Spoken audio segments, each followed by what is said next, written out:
ओम शम कृष्णाय नमः भी बोल सकता है, ओम शम हनुमते नमः भी बोल सकता है। आगे समझ लो, ओम शम राहवे नमः, केतवे नमः, ओम शम शुक्राय नमः। शम क्यों बोला? क्योंकि शुक्र भी शनि है। आए ना समझ में? ठीक है, सब उसका शम है। कोई भी एक देवता के जो 1000 नाम होते हैं उसमें सभी देवता आप साधना में शामिल है। क्यों? क्योंकि उसी से सब कुछ होता है। आगे समझ में? हाँ, अब ऐसे भी आपका जो इष्ट है वो मजबूत ही होता है, वो कभी भी कम नहीं होता। आपका जो गुरु है, उस गुरु की महिमा क्यों है? उस गुरु की महिमा इसलिए तो है, वैसे तो वो हाड़ मास का है, टॉयलेट बाथरूम वो भी जाता है, शरीर में उसके भी बदबू उत्पन्न होती है, लेकिन गुरु तत्व तो बड़ा भारी है। भगवान शंकर सबके गुरु हैं, आत्मा में रमण करते हैं, तो वो उसकी जो महिमा है वो बड़ी न्यारी है ना? तभी उसके लिए इतनी सारी उपमाएं लगती हैं। अखंड मंडलाकारम व्याप्तम येन चराचरम तत्पदम दर्शितम येन तस्मै श्री। ध्यान मूलम गुरु मूर्ति पूजा मूलम गुरु पदम मंत्र मूलम गुरु वाक्यम मोक्ष मूलम। गुरुर ब्रह्मा गुरुर विष्णु गुरुर देवो महेश्वरा गुरु साक्षात परब्रह्म तस्मै श्री। तो हमारी जो रिसर्च है वो लास्ट में हमारे मन पे ही पहुँचती है। ठीक, मैं एक दिन की किताब पढ़ रहा था, किताब में एक शब्द आ गया, मनोनाश के उपाय। किसके उपाय? मनोनाश।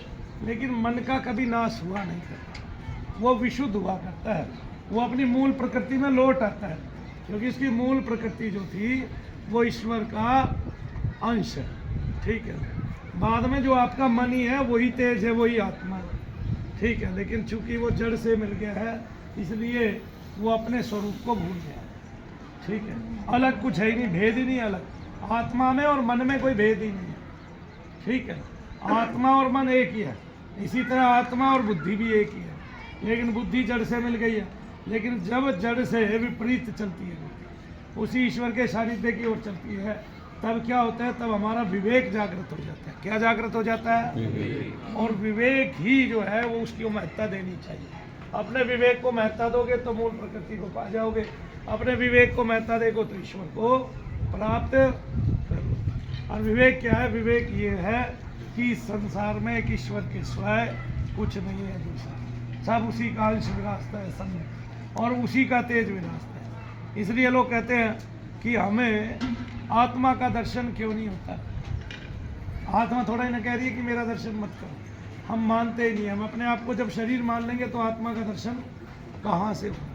लेकिन जब हम अपने आप को आत्मा ही मानेंगे, मैं शरीर नहीं हूँ तो आत्मा हूँ, ये सर्वदा तय हो जाएगा। वैसे भी आपके अंदर आप शरीर नहीं है, ये बात कैसे सिद्ध होती है? क्योंकि जब आप सो जाते हैं, कोई आपका नाम लेके पुकारता है तो नाम को कोई और ग्रहण करता है। कौन ग्रहण करता है? आपका चैतन्य नाम को ग्रहण कर लेता है, वरना तो शरीर सोने के बाद कभी उठता ही नहीं है जब शरीर सो जाता है। तो इसका मतलब कोई और था जो नाम से बोलता था, और जब आप सो गए तब वो नाम से बोलता था। इतना तो सबको ही पता चलता होगा कि भाई मैं सोया हुआ हूँ, किसी ने नाम ले दिया। ठीक है कि नहीं भाई? मैं सोया हुआ हूँ, किसी ने नाम ले दिया, शरीर तो सोया हुआ है, फिर जागृत कैसे हो गया? तो नामी की आवाज़ किसने सुनी? वो नामी कौन था अंदर जिसने आवाज़ सुनी? तो वो कौन है? वो आपका आत्मा है, वो आपका चेतन। ठीक है, और वही आपका मन भी है। आगे ना, यहाँ मन और प्राण दो धार हैं आत्मा से निकली। ठीक है, दोनों वापस लौट जाएंगे विपरीत लौट, तब प्राण भी नहीं रहता, फिर भी शरीर रहता है। आगे ना, जैसे समाधि होगी तो समाधि में प्राण शून्य हो जाता है। ऐसा नहीं है होता नहीं है, होता है फिर भी, कि कोई ये मान ले कि जिसकी समाधि आ गई प्राण निश्चेष्ट हो जाता है, उसमें स्थिरता आ जाती है। ठीक है, ऐसे ही जब एकांत में बैठते हो तो दिल की धड़कन स्थिर सी होती नजर आती है, इसी तरह से प्राण में भी स्थिरता नजर आती है। तो क्या थी? हाँ, पहले से ही है ना? जब दो प्राणों का योग होता है, जब श्वास में श्वास का योग होता है, तब बीच में स्थिरता आती है। क्या आती है? स्थिरता आती है, बीच में कहीं ठहरता है, एक ठहराव है, तभी दूसरा श्वास लेते हो, है ना? जब एक जहाँ खत्म होगा वहाँ से जब दूसरा शुरू होगा तो पहले बीच में स्थिरता आएगी, उसी स्थिरता को हासिल करना सदा के लिए। तो क्या सदा के लिए हो जाएगी? हाँ, एक समय में सदा के लिए भी हो सकती है, और बीच बीच में भी हो सकती है। तो जो बीच बीच में होती है उसी को समाधि बोलते हैं, उसी को स्थिरता बोलते हैं। अब कोशिश ये है कि मन को किसी तरह शुद्ध किया जाए। सारे घोड़े दौड़ा लो तब मन शुद्ध नहीं होता, तब इतने सारे ऋषि मुनि चले गए तब भी मन शुद्ध नहीं होता। तब मनु भैया ने कबीर दास जी के एक दोहे को पढ़ा है, एक माला तो कर में फिरे और जी फिरे मुखमाई, मनवा तो 10 दिशी फिरे यह तो सुमरण नहीं। दूसरी एक और लिखते हैं, आगे ना, कर का मन का डारी के मन का माला फेरत जुग गया मिटा न मन का फेर। तो इसमें सीधा सीधा लिखते हैं कबीर दास जी, ये कहते हैं कि कोई अगर कलयुग में समझ पाए तो बस इतना ही फेर है, इतना कितना कि मन का फेरना है। मन का कौन सा फेरना, बताना मेरे को। इसी में भेद है, एक तो मन में बोलना है यही मन का है, आप जो जीप पे मन का अंगली पे मन का घुमा रहे हो उसको नहीं घुमाना है। मन का फेर, मन का मतलब मन में ही 2 जगह जब जप करोगे तब मन का अस्तित्व नहीं रहेगा, मन गौण हो जाएगा, मन विशुद्ध अवस्था में लौट आएगा, शरीर एकदम से हल्का हो जाएगा, रोग नाश हो जाएंगे अपने आप, ठीक है, शरीर में भी स्थिरता आ जाएगी। तब जो मन का फेर रहे हैं वे कौन हाथ खड़े करना। तो अब जो जप करते हो मन में और पहले जो जप करते हो अंतर नहीं नजर आता, बताना जरा। आज तक जितने भी जप किए हैं इस जप में अंतर नहीं नजर आता। और तो 2 जगह फेरा भाई, और जब 4 जगह फेरोगे मन के पे तब क्या होगा ये देखिए आगे।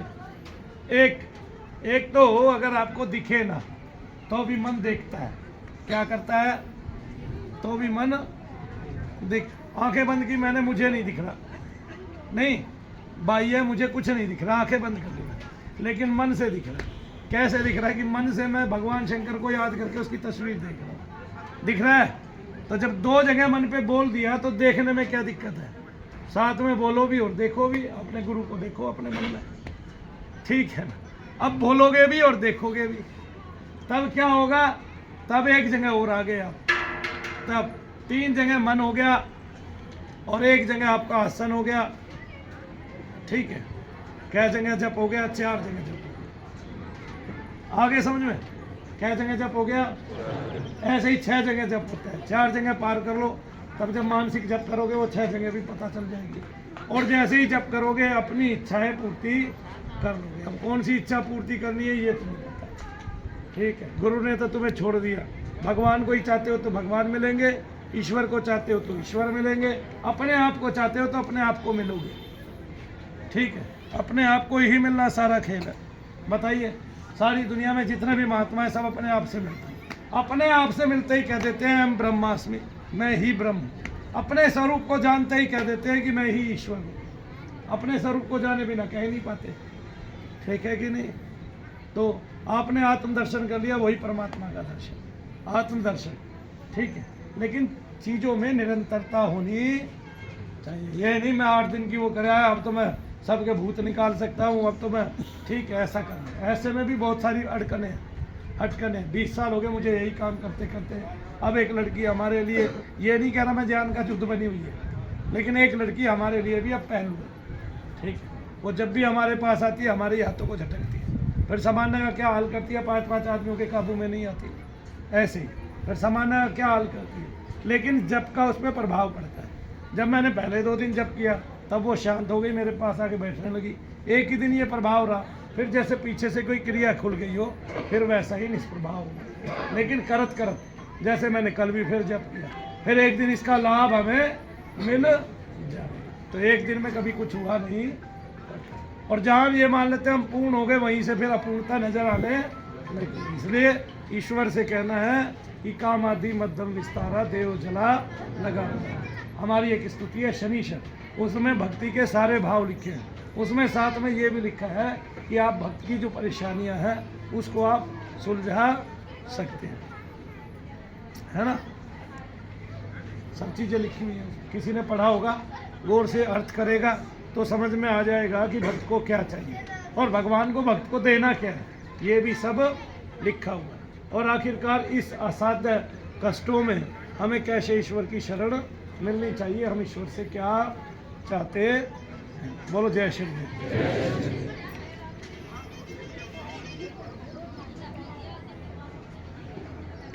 चाय पी लूं भाई।